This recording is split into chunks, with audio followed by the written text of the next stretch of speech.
Hi. Welcome to the Dark Badger. Today I'm going to narrate a short story titled Bitey-itis. Listen and enjoy. Well, I'll tell you what. I was in my flat eating popcorn and watching the movie I'd recently sourced from old Harry down at the rentals when this fat bloody rat came out of nowhere and bit me right on my big toe. I must have banged my head against the ceiling, the way I jumped. I howled and tugged on the switch of my bedside lamp. The rat scampered into the hall. I searched for wipes and spirits in my first aid box, but it was full to the brim with gin. No wipes. Well, fuck you, gin. And thank you very much. I slammed the box's lid shut. No way in the world I was sleeping without first disinfecting my legs. I slipped into a sweatshirt, tossed some clothes into a duffel bag, and hurried out of the house in search of Agatha. Her flat was 2 blocks from mine. I was there in 2 minutes. I took the staircase 3 at a time and pounded at her door, even though I knew she'd rather I use the doorbell. The door swung open. What the fuck? She was dressed in her PJ and bunny slippers. Her red hair was a roller coaster ride about her scarecrow face. She rubbed her eyes and frowned at me. Didn't even let me in. What the fuck? What's it this time, Shauna? Jim kicked you out. What? No. I booted him weeks ago. Didn't you know? Must have slipped my mind. What did you want? It's 1 in the morning, Shauna. Her eyes dropped to the bag in my hand. No way. She shook her head. No, Shauna, not this time. Please, I'm your sister, I begged. They've got bloody rats in my home. Look, one of them bit me. I hopped as I pulled off my sock and sneaker and tried to show her the bite marks on my toe. Notice the blood. You. Why didn't you clean it?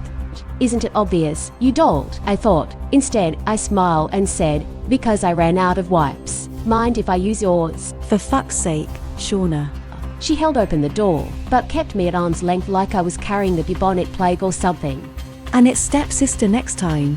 I hurried towards her toilet where I knew she kept her first aid box, and, hidden behind the false wall of her toilet cabinet, her heroin needles. I tore out a wipe, sat on the toilet seat, and emptied nearly the whole bottle of spirits onto my toe. I winced as I dabbed on the sore with the wipes. Agatha hung over me like a vulture, her ostrich neck stretching to insane lengths, and her eyes' humongous bulbs bulged out in concentration. Does it hurt? She asked. Do the needles, I retorted. She scoffed and didn't reply. Silence hung over us for a couple of minutes.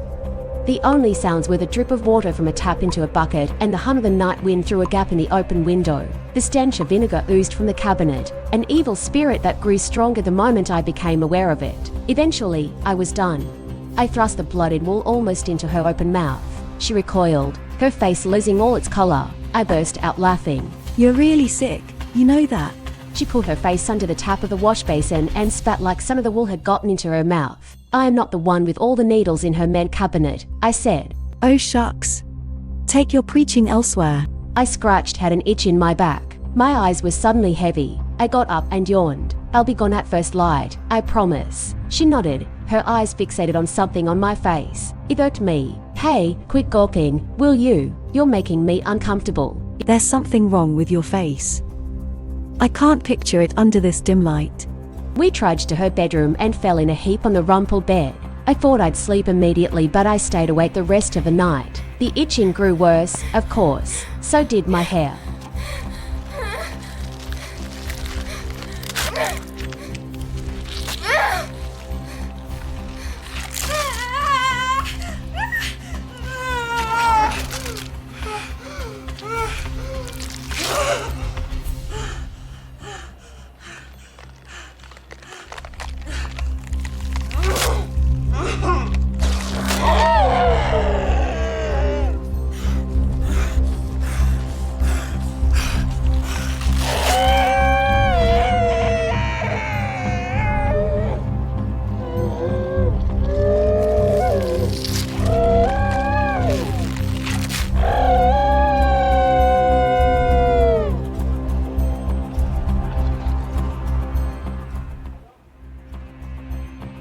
And that's how, by morning, I was a human-sized rat gnawing away at Agatha's toe, and when she woke up and protested, I let out a horrid shriek and bit off her head.